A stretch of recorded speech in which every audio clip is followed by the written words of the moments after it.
artırır abi. Böyle böyle gidiyor zincirleme. Öyle maalesef. Şimdi insan kendi ihtiyacını çıkarsa ekstra buradan şeye ihtiyaç kalmaz. Yelek satmaya, şey satmaya, değil mi? Yenge de mi katkı sağlıyor? Ya o şekilde koymuş onlar da. Evet. Vallahi şimdi şöyle diyeyim, sattığımız ürünün yerine aynısını koyamıyoruz. Fiyatlar yükseldi, 2'ye katladı. Yani nasıl desem ki, piyasada bir şey yok, döngü yok yani. Döngü yok. Sahaya inmeden, halka anlamadan çok da muvaffak olunmuyor. Siz ne düşünüyorsunuz? Özellikle tavsiyeleriniz nedir falan? Tekrardan Allah kolaylık versin. Sağ olun.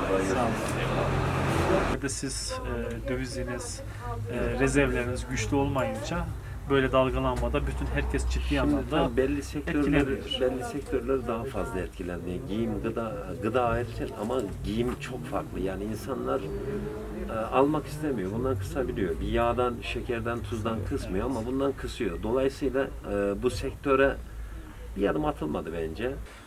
Şahıslara değil, sorunlara odaklanacağız. Kesinlikle yani. Partilere değil, çözümlere odaklanacağız. Ben bir aile babasıyım. Geçindirmem gereken bir ev var. Maaş girmedi, geçinemiyor hiçbir insanlar. Evet. Hatta geçen lokantada... Onlar bile böyle kısa Etimeskut'ta oturan lokanta işleten bir arkadaş var.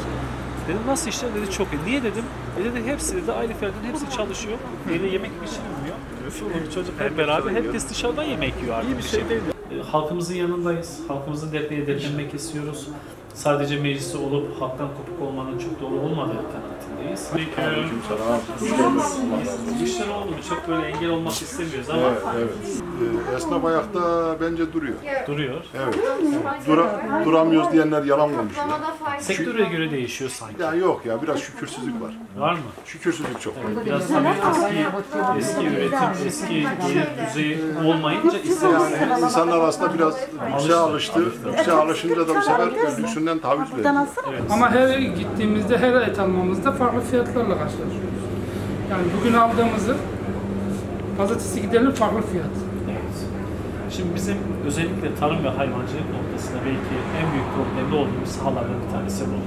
Yerli üretim noktasında belki yani yıllara göre şu an belki biraz daha iyi bir noktaya gelmiş olabiliriz. Ama küçük bir Avrupa ülkesindeki üretim miktarı bizim ülkemize göre çok daha kat ve kat daha fazla. Neticede kendi kendimize yeten bir ülke olma durumuna gelmemiz gerekiyor. Askeri olarak güçlü olduğumuz gibi ekonomik olarak da çok güçlü olmamız gerekiyor. Biz eskiden, babam da et balık kurumdaydı. Biz Amasya Sulovalıyız. Kurumda ben mesela yanına giderdim. Çocukken kardeşimle giderdik, izlerdik. Böyle binlerce hayvan kesildi. Her gün babam derdi ki biz bugün derdi 400 tane mal kestik derdi. Bir günde. 400 tane mal kestik. Cumartesi günleri de öğlene kadar çalışırlardı. Hep kesim olurdu. Böyle ihtiyaç olurdu. Geçici görevlere giderdi, İstanbul'a giderdi, böyle bölge bölge gezerdi. Böyle derdi ki mesela oğlum köylerden mal indiği zaman bir yekün teşkil ederdi. Ama şimdi yok, köylüde mal yok.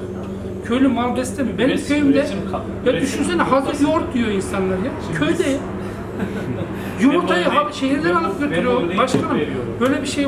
Adıyamanlar Vakfı'na ziyarete gittik. Onlarla sağ olsun bizi misafir de ettiler. Dedik Adıyamanların buradaki durumu nedir? Kaç kişiler? Hiç Çok daha... var. Çok. Ama dedi biz 2000 kişiye şu an temaslarız. Ama burs falan da veriyoruz dediler. Evet. Güzel yani sevindik. Hani şöyle bizimki neymiş? Her şeyimiz dolar olmuş. Her şey dolar. Lan şu biber Türkiye'de üretiyor. Şu domates Türkiye'de üretiyor. Şu salata Türkiye'de üretiyor. Bunu dolara bağlayamazsın ki. Bağlayabilir misin? Bağlayamayız. Zaten gündem değerlendirmelerimizi takip ederseniz hiçbir zaman bir siyasi partiyi, siyasi şahsı ön plana çıkarmamışız. Her zaman sorun, sıkıntı, çözülmesi gereken neyse bunu ön plana çıkartmışız. Doğru yapıldığında doğrunun arkasına duruyoruz. Sadece eleştiri. Ya kardeşim tamam bir doğruya doğru söyleyin, yanlış söyleyin. Biz de size inanalım. Evet. Ama yalan. İzmir milletvekilimiz var. Diyor ki dünyanın en güzel şeyini yapsalar hükümete iyi yaptınız demeyiz. Böyle muhalefet olmaz yani. Bunu söylüyoruz. Aynen. Şu anda birleşmemiz gereken yerde parçalamaya çalışıyoruz. Var, toplama hepsini buraya koyarsanız burasının yanlış olduğunu söyleyeceğiz. Din kültürü dedi, din kültürüne doğru. Mesela din kültüründe din kültürü genel kültüre etkiliyor. Nasıl işler? İyi, hamdolsun. Sizler nasılsınız? Siz çalışansınız. Çalışanım, evet. Nasıl? Müşteri var da köyde. Her gün zam geliyor. Ya şimdi hep böyle konuşuyoruz diyoruz. Sürekli bir kişi tutmuşuz. Etiket değiştirmek görebildiğim bir şey. Etiketler karton oluyor. Evet. Maşallah bu kadar şimdi hazırlık yapmışız. Kış geliyor diye bütün kışlıkları koymuşuz. Evet. Bekliyoruz. Müşteri gelecek. İnşallah alacak. İnşallah. Hayırlısı Fiyatlar olsun. artınca insanlar geliyor, bakıyor, almadan çıkıyor biraz daha. Alışıyorlar yavaş yavaş. Alışacağız yavaş yavaş. He, Allah kolaylık Yapacak bir şey versin. yok. Memleket neresi? Çorumluyuz. Çorum. Evet. Evet. Esnafımızın sorunlarını yerinde tespit etmek için Sincan'da Pınarbaşı Mahallesi'nde esnafımızı ziyaret ettik. Normalde çok aktif olması gereken birçok dükkan şu an müşterisiz durumda gördük. İçeriye girdiğimizde esnaflarımız yerinde oturmuş bekliyordu. Bazı dükkanlarda belki birkaç tane müşteri vardı. Bu son yaşanan dolar kurunun dalgalanmasından dolayı ciddi anlamda zaten piyasada bir durgunluk hakimdi. Esnafımız şu an bunun sıkıntısını yaşıyor. Bize ilettikleri birçok sorun var. Sıkıntıları büyük. Bu anlamda destek ve teşviklere ihtiyaçları var. Bununla ilgili derhal adım atılması gerekiyor. Halkımızın yanındayız. Sorun ve sıkıntılarını dinliyoruz.